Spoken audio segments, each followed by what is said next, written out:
Hello everyone, I am Malvika Rani. Welcome to my channel. तो आइए बच्चों, आज हम 7th क्लास की हिंदी की पाठ्य पुस्तक बसंत का चैप्टर 3 हिमालय की बेटियां का प्रश्न अभ्यास करेंगे। इस हिमालय की बेटियां चैप्टर हम लोग व्याख्या सहित पढ़ चुके हैं और इसका वीडियो हम बना के प्लेलिस्ट में डाल दिए। आप लोग अभी तक नहीं देखे हैं तो देख लीजिए। आइए हम इसका प्रश्न अभ्यास शुरू करते हैं।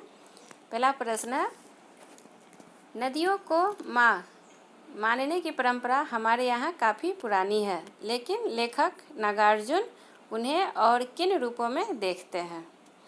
जैसे कि आप लोग को पता होगा कि हर नदी है हमारे आसपास भी। आप लोग भी अपने गांव जाते होंगे तो नदी देखते होंगे, तो हमेशा हर नदी को माँ कह के, जैसे गंगा माँ, यमुना माँ, ऐसे माँ के रूप में उनको बुलाते हैं, पूजा भी ऐसी करते हैं। तो आइए इसका हम आंसर पढ़ते हैं। नदियों को माँ मानने की परंपरा भारतीय संस्कृति में अत्यंत पुरानी है।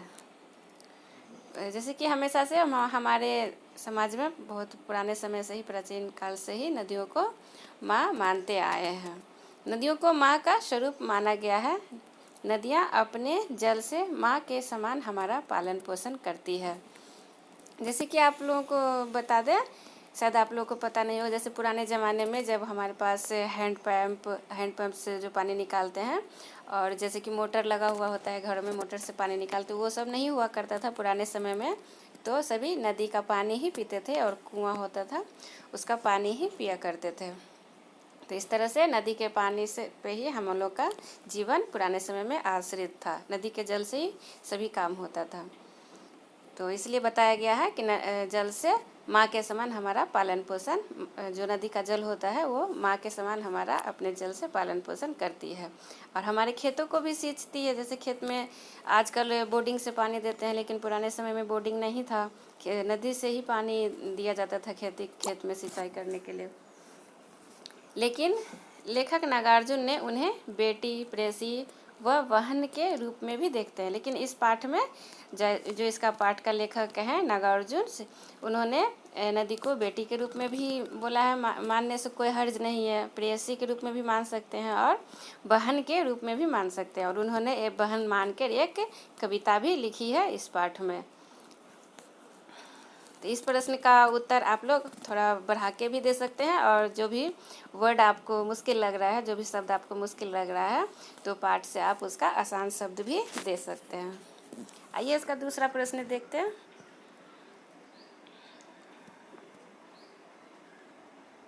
सिंधु और ब्रह्मपुत्र की क्या विशेषता बताई गई है।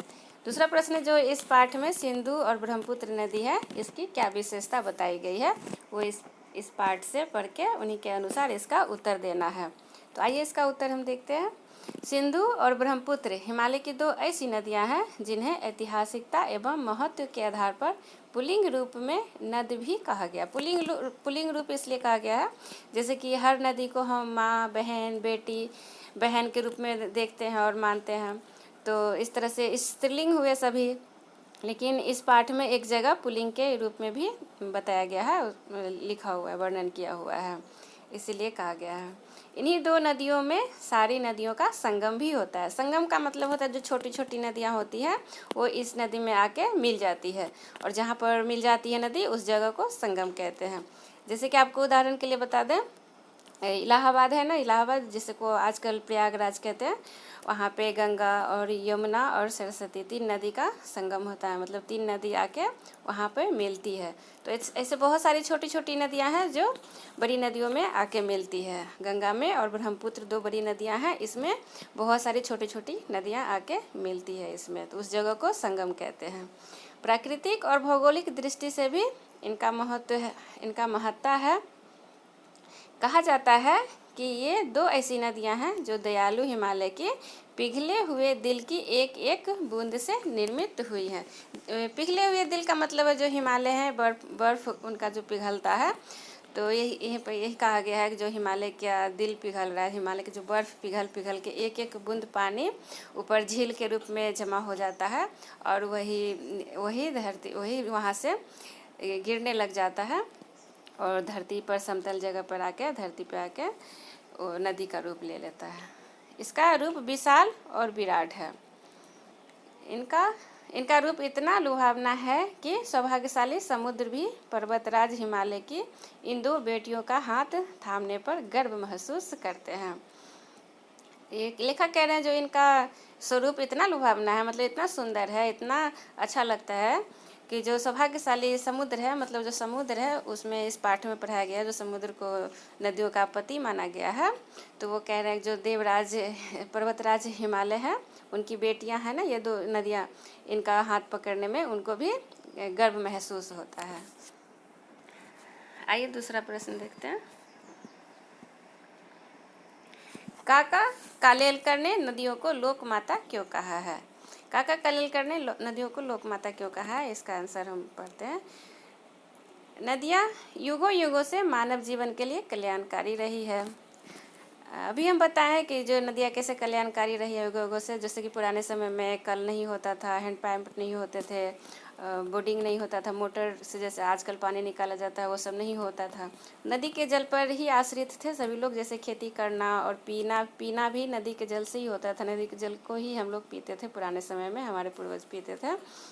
तो इसीलिए कहा गया है कि नदियों का जो जल है युगों युगों से मानव जीवन के लिए कल्याणकारी रहा है। जो पुराने समय में मानव का जीवन होता था वो नदी के जल पर ही आश्रित था, इसलिए वो कल्याणकारी रहा है। ये युगों से एक माँ की तरह हमारा भरण पोषण करती है। तो इसका यही मतलब है कि जो युगों से हमारा भरण पोषण करती है, मतलब हमारी सभी आवश्यकताओं को ये पूरा करती है। इनका जल से हमारी सभी आवश्यकताएं पूरी होती है। इनका जल भूमि की उर्वरा शक्ति को भी बढ़ाने में विशेष भूमिका निभाता है। उर्वरा शक्ति का मतलब होता है जो खेती में उपज होता है ना, तो जैसे कि कोई मिट्टी बंजर हो जाती है, जहाँ पे खेती करना संभव नहीं होता है, वहाँ पे फसल नहीं उगते हैं। तो जो नदी के पानी से उर्वरा शक्ति, उनका जो उपज होता है ना, वो काफ़ी बढ़ जाता है। और जैसे बाढ़ आता है ना, तो बाढ़ आने पे जो नदी का पानी ऊपर आता है और बाढ़ अपने पानी के साथ जो मिट्टी बालू रेत लेके आता है, और फिर जब वो पानी नीचे जाने लग जाती है ना, तो सब अपनी मिट्टी को ऊपर में ही छोड़ के पानी नीचे चली जाती है। तो वो मिट्टी जो होती है वो खेती के लिए काफ़ी उपजाऊ होती है। इसीलिए कहा गया है कि जो नदी का जो भूमि की उर्वरा शक्ति बढ़ाने में काफ़ी भूमिका निभाता है।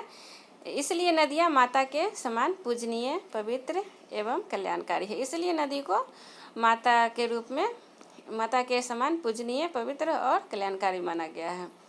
मानव नदी को दूषित करने के में कोई कसर नहीं छोड़ता। जो कहा गया है कि मानव नदी को दूषित करने में कोई कसर नहीं छोड़ा है। आजकल जो वर्तमान समय की स्थिति है, तो इसमें देखा गया है कि काफ़ी, अब आप लोग को भी पता होगा, जो काफ़ी फैक्ट्री सब खुल गए हैं, तो फैक्ट्री का नाला नदी में निकाल दिया जाता है, और गंदा पानी, नाले का गंदा पानी, और जो शहरों का नाला होता है उसका भी गंदा पानी सभी नदी में ही जा रहा है। तो इससे क्या हो रहा है, हमारी नदी का पानी दूषित हो रहा है। परंतु इसके बावजूद भी अपार दुख, गंदगी, अवहेलना सहकर भी हमारा कल्याण उसी प्रकार करती है। लेखक कह रहे हैं कि जो इतने सारे दुख है, गंदगी है, अवहेलना मतलब अपमान है। यहाँ पे अपमान मतलब नदी को जो हम नाला सब नदी में बहा रहे हैं, शहरों का नाला निकाल रहे हैं, और इतने सारे जो फैक्ट्री है हमारे देश में, सभी का नाला नदी में ही निकल रहा है। तो इन्हीं को अपमान कहा गया है कि ये नदी के साथ अच्छा नहीं है, अपमान है उनका। तो लेखक कह रहे हैं कि ये सब सहकर भी जो नदी है वो हमारा कल्याण हमेशा करते रहती है। उसी प्रकार करती है जैसे अपने नालायक पुत्र का कल्याण माँ चाहती है। तो लेखक कह रहे हैं कि जो नदी उसी प्रकार हमारा कल्याण करती है जैसे कि एक माँ अपने पुत्र का कल्याण चाहती है। पुत्र भले ही बदमाश हो, नालायक हो, लेकिन माँ हमेशा उनको अच्छा से कल्याण करना ही चाहती है, अच्छा ही चाहती है कि उनका जो पुत्र है अच्छा करे, अच्छा काम करे। अतः काका कालेलकर ने नदियों को माँ के समान विशेषताओं के कारण उन्हें लोक माता का दर्जा दिया गया है। इसलिए कहा गया है कि जो काका कालेलकर है, इतनी सारी विशेषताएं माँ के समान उनमें देखा जाता है। नदियों में माँ के समान बहुत सारी विशेषताएं देखा जाता है, इसीलिए काका कालेलकर ने इन सारी विशेषताओं को देखते हुए उनको लोक माता का दर्जा दिया है। आइए दूसरा प्रश्न देखते हैं। हिमालय की यात्रा में लेखक ने किन किन की प्रशंसा की है, इसका उत्तर देखते हैं। हिमालय की यात्रा में लेखक ने हिमालय की अनुपम छटा की, अनुपम मतलब बहुत सुंदर होता है, छटा मतलब दृश्य, छटा मतलब जो दृश्य होता है वहाँ का नेचर होता है जो देखने में कैसा लगता है, सुंदर लगता है। नदियों की अटखेलियाँ मतलब जो खेलते हुए नीचे उतरते रहती हैं। खेलना मतलब टेढ़ी मेढ़े आना, पत्थरों से टकराना, झरझर आवाज़ के साथ वो आना, इनको कहा गया अटखेलियाँ। बर्फ़ से ढकी पहाड़ियों की जो बर्फ़ पहाड़ी होते हैं ना, वो बर्फ़ से ढके रहते हैं। पेड़ पौधों से भरी घाटियाँ, जो घाटी होते हैं वो हरे भरे पेड़ पौधों से भरे होते हैं, हरा भरा रहता है। और जो वहाँ का प्रमुख जंगल होता है वो कुछ है यहाँ पे उदाहरण में दिया गया है। देवदार, चीर, सरो, चिनार, सफ़ेदा, कैल के से भरे जंगलों की प्रशंसा की गई है। आइए इसका दूसरा प्रश्न देखते हैं। यह लेख 1947 में लिखा गया था। तब से हिमालय से निकलने वाली नदियों में क्या क्या बदलाव आए हैं? इसका उत्तर देखते हैं। हिमालय से निकलने वाली नदियाँ अब अपनी पवित्रता और मूल रूप को प्रदूषण के कारण खो चुकी है। आप लोग भी देखते हैं और बहुत कुछ मतलब पढ़े हैं, पाठ में तो समझे हैं कि जैसे नदियाँ हैं जो पुराने समय में और जो हिमालय से निकलती है तो वो एकदम शुद्ध होती है, शुद्ध जल होती है। वहाँ पे इसमें कोई भी गंदगी नहीं इसमें आता है, बहता नहीं है, क्योंकि वो पत्थरों से, पहाड़ों से निकलती है, पहाड़ों से गिरते रहती है। और जैसे समतल पे आती है वो धरती पे आ जाती है, समतल पे बहने लग जाती है, तो शहरों में वो काफ़ी गंदगी हो जाते हैं। जैसे शहर के नाले उसमें जाते हैं तो इस तरह से वो बहुत सारे कचरे लोग फेंक देते हैं, तो इस तरह से बहुत वो प्रदूषित हो चुकी है। अपना जो उसका मूल नेचर है, जो शुद्ध जल अपने पहाड़ों से आती है, हिमालय से आती है, जो उनका मूल नेचर है, मूल रूप है, वो खो देती है, नहीं रह जाता उनका वो। मैदानी क्षेत्रों में आते आते शहरों की गंदगी इस हद तक मिल जाती है कि स्वच्छता का नामो निशान मिट जाता है। मैदानों में, नदी में इतनी ज़्यादा गंदगी मिल जाते हैं कि जो उनकी स्वच्छता है, हिमालय पे जो उनकी स्वच्छता रहती है, उनका नामो निशान मिट जाता है।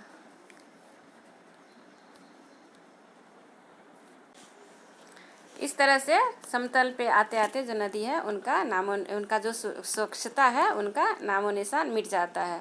इसका उदाहरण है जैसे कि गंगा यमुना जैसी नदियाँ। इसका ज्वलंत मतलब, इसका मतलब प्रमुख, जो गंगा यमुना हमारी देश की प्रमुख नदी है, जो इनका ज्वलंत उदाहरण देती है कि कितनी नदियाँ शहर में आके गंदे हो जाते हैं। इसका अगला प्रश्न हम देखते हैं। अपने संस्कृत शिक्षक से पूछिए कि कालिदास ने हिमालय को देवात्मा क्यों कहा है। इसका उत्तर हम देखते हैं। हिमालय ने देवताओं का वास होने के कारण कालिदास ने हिमालय को देवात्मा कहा है। जैसे कि हम लोग जानते हैं और आप लोग भी जानते हैं कि जो हिमालय है उस पर देवों का वास होता है। जैसे कि शंकर भगवान जैसे कैलाश पर्वत पे रहते हैं ना, तो वो हिमालय पर ही है, तो उनका निवास स्थान कैलाश पर्वत है। और सभी देवी देवताएं जैसे कि माता है, माता रानी है, वो भी जाके उनका वैष्णो माता का मंदिर है, वो भी पहाड़ी हिमालय का ही एक पार्ट है। तो और भी बहुत सारे देवी देवता हैं ना जिनका निवास स्थान हिमालय पर ही है। इसलिए कालिदास ने हिमालय को देवात्मा के रूप में माने हैं। कालिदास ने हिमालय को देवात्मा कहा है। आज भी हिमालय भगवान शिव का निवास स्थान के नाम से जाने जाते हैं। जैसे कि हम बताए हैं कि जो भगवान शिव है उनका निवास स्थान जो कैलाश पर्वत है वो हिमालय पर ही है। तो धन्यवाद बच्चों कि आज मैं आपको इस हिमालय की बेटियां का प्रश्न अभ्यास अच्छे से समझा पाई हूँ। तो आपको अच्छा लगा मेरा वीडियो तो लाइक करिए, अपने दोस्तों के साथ शेयर करिए और सब्सक्राइब करना मत भूलिए।